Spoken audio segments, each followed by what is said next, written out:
Today we will be administering a 2-hop test. The purpose of this test is for athletes to show their speed and power.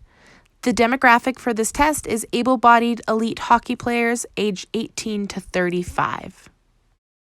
The equipment required for this test is a long jump mat, as well as a measuring tape and a measuring stick for accurate measurements.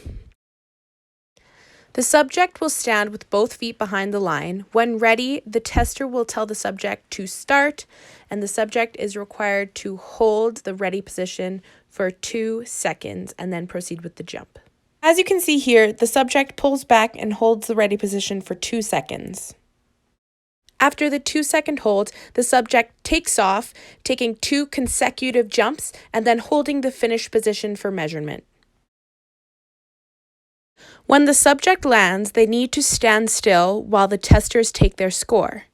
The subject will have 2 chances to jump, and the best score will be taken out of the 2. If the subject does not follow procedure, their score will not be recorded.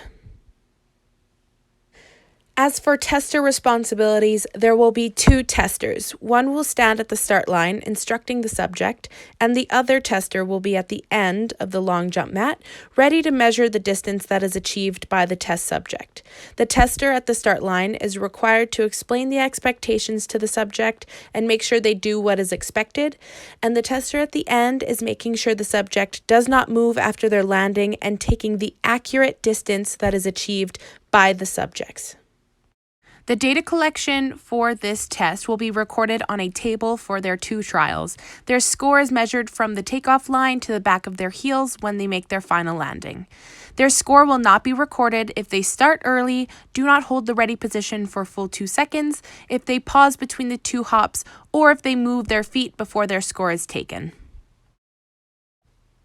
Some troubleshooting tips for this test is that if there is not a long jump, you can create a start line using tape or something different, and measuring tape will work just as well as the long jump mat. If you do not have access to a gym, all you need is a flat surface to conduct this test.